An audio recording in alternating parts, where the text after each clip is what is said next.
Hello প্রিয় viewers, জনপ্রিয় ধারাবাহিক নাটক দেনা পাওনা আবারও ফিরে আসছে দর্শকদের জন্য একেবারে নতুন উত্তেজনা নিয়ে।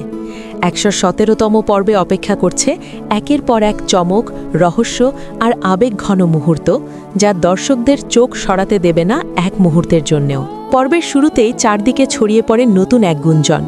শাহিদ কি সত্যিই নিজের ভুল আর দোষ আড়াল করতেই হঠাৎ করে বিদেশে পাড়ি জমিয়েছে, নাকি এই চলে যাওয়ার আড়ালে লুকিয়ে আছে আরও গভীর কোনো রহস্য, যা ধীরে ধীরে সামনে আসতে চলেছে? শাহিদের এই নিঃশব্দ প্রস্থান পরিবার ও পরিচিত মহলে তৈরি করেছে প্রশ্ন আর সন্দেহের ঝড়। অন্যদিকে খায়রুলকে ঘিরে বাড়ছে দুশ্চিন্তা আরও বেশি করে। একজন অসহায় বাবা প্রতিদিন আতঙ্কে দিন কাটাচ্ছেন, কখন যে আদরের ছেলেটাকে হারিয়ে ফেলবেন। খায়রুল নিজেও ভেতরে ভেতরে ভেঙে পড়ছে, বিশেষ করে তার মায়ের অসুস্থতা নিয়ে।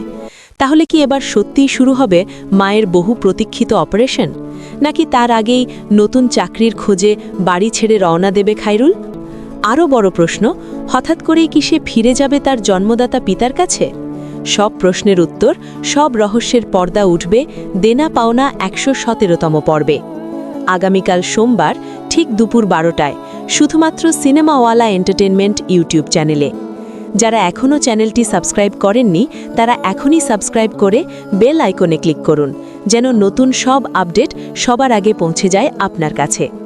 আজকের মতো এখানেই শেষ। আবার দেখা হবে নতুন কোনো রিভিউ কিংবা আপডেট নিয়ে। আল্লাহ হাফেজ।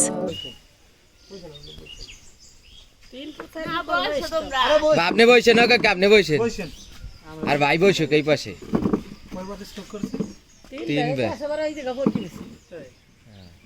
আল্লাহ বাঁচাই আনছে এই, এছাড়া আর কোনো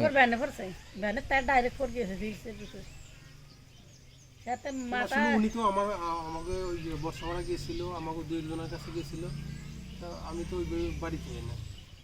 এখন ওনার যে সমস্যা বুঝছেন, ওনার যে সমস্যা, তাকে ট্রিটমেন্টের জন্য অনেক টাকা পয়সা লাগে। ওনার ভালো এক জায়গা পাঠাই দেবে, ভালো টেস্ট করাই দেখতে হবে আসলে ওনার কী হয়েছে। মানে আমরা তাৎক্ষণিকভাবে আমরা ফেসবুকে এটা পোস্ট করি, আর আমরা নিজস্বভাবে কিছু টাকা তুলি, কিছু টাকা তুলে তখন আসছি। তখন থেকে আপনি গেছিলেন, আর আপনার শরীরের অবস্থা কিছু বলেন তো? জ্বর তো খাই, সবসময় খাইতে তো পারি না, মাথা যন্ত্রণাটা কমে না, আর বসে জ্বালা পোড়া, আর এই মাঝে মাঝে হাত পা ফুল গিয়া পানি ফুনি ওড়ে, এবার ডাক্তার দেখাই এবার একটু কমে। শুনেন, আপনার জন্য আমরা যতটুকু করার চেষ্টা করছি, আমরা কিছু করছি আপনার জন্য। আমি আপনার কথা উল্লেখ করে আমি একটা ফেসবুকে পোস্ট করছিলাম, সেই জায়গা থেকে আলহামদুলিল্লাহ ৭,০০০ টাকা উঠছে, বুঝছেন? ৭,০০০ টাকা উঠছে। এই জায়গায় দেখা যায় যে আমি ফেসবুকে ওইভাবে দিয়ে দিছি, কে কয় টাকা দিছে। আর আমাকে ছোটো ভাই আমার কাছে ও ঘুরে ঘুরে ও ২৬০০ টাকা উঠেছে, বুঝছেন? এই টাকাগুলো আপনারা দিয়ে দেন। আপনি এর ভিতরে আপনার যতটুকু সম্ভব ওষুধ কিনে খান বা ডাক্তারের কাছে দেখান। আর বাবা একটা কথা তোমাদের আমি কই কি, এই যে রোজা তো আসছে, রোজার সময় তো যাওয়া যাবে না, এর সাথে আর কিছু পয়সার কাছে তোমার বইনের ব্যাগ নিয়ে লইয়ে শুনলাম গেলাম রোজার খরচা। ঠিক আছে, আমরা যতটুকু পারছি আমরা আপাতত আমরা এটুকু দিয়ে যাই, তারপরে আপনারা আরও চেষ্টা করবেন। ঠিক আছে, আপনার জন্য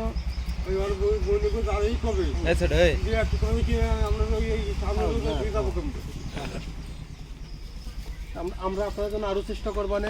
এই ভিডিওটা আবার পোস্ট করবো, ঠিক আছে? না, কাগজ দরকার লাগবে না, কাগজ দরকার নাই। আর একটা ছেলে সে আসবে না, সে নিজে আসবে না, নাহলে কারো দিয়ে পাঠাবে না, সে যা পারে সেটা আপনারা দিয়ে দেবেন, ঠিক আছে? আর এই ভিডিওটা আমরা পোস্ট করব, যদি ১ টাকা আসে সেই ১ টাকা আমি আপনার কাছে পৌঁছে দিয়ে দেবো, ঠিক আছে? আর আপাতত আমার এই জায়গায় আসছে ৭,০০০ টাকা। তোর এই জায়গা আছে কত? এই জায়গায়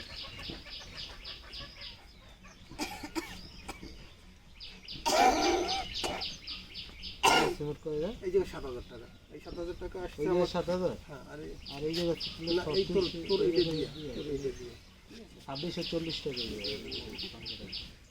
আর এই বাংলা টাকাটা ও আসছিল গ্রাম দিয়ে হাঁটছে রুটে যে কেউ 5 টাকা বাড়ছে, 5 টাকা 10 টাকা বাড়ছে, 10 টাকা আমার 50 ভালো ঠাই টাকা। সবাই ভালো ঠাই তো যাইতেরই না এই টাকাটা নেন। আল্লাহ তোমারও বাঁচাই রাখুক দেখ, বাবা আমাকে সবার জন্য দোয়া করেন। দোয়া এই করি জায়গায় তোমরা এই জায়গায় আসলে আমি একা আপনার জন্য তো কিছু করতে পারি নাই। আসলে আমার মানুষ বিশ্বাস করে বা দেখা যায় যেটুকু ভরসা করে আমার কাছে টাকাটা পাঠাইছে, আমি সেইভাবে আপনার হাতে উঠাই দিয়ে গেলাম, বুঝছেন? তারপরেও যদি কিছু দরকার নাই, হ্যাঁ, তারপরে যদি আপনার কেউ টাকা পাঠায় আমার মাধ্যমে, আমি আপনার কাছে এসে দিয়ে যাবো, ঠিক আছে? ধরেন এই টাকার ভিতরে আলামিন ফকির দেশে 1500 টাকা, রুবেল মোল্লা দেশে 1000, মনির ভাই সে বিদেশ সৌদি থাকে সে পাঠাইছে 1000 টাকা, আমি বেশি দিনে আমি 500 টাকা দিছি।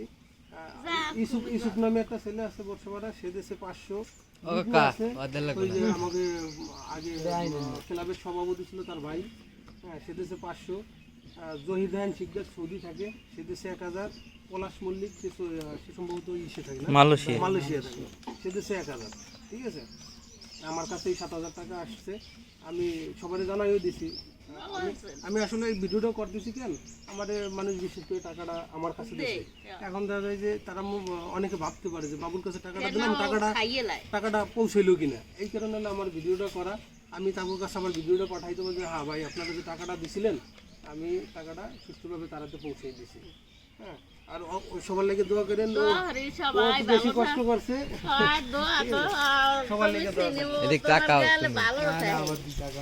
এই যে মারে বাড়ির মাইছে না, আমার কেউ একটা সাহায্য ভালো না, কতবার কইছি ওই যে বেড়ার রক্ত পরীক্ষা রক্ত এবারে করছে এই কয়জন আমার ওনার বোনও কইছে কি তোমরা একটু গ্রামে তো একটু সাহায্য দিয়ে দাও তো, আর বাসাইতে নাই কেউ গ্রামে দিল না, গ্রামের এইসব মানুষ আমরা দেশের বাইরে থাকি, এখন আমরা সবসময় দেশে থাকিও না, আপনারাই ভালো, ঠিক আছে?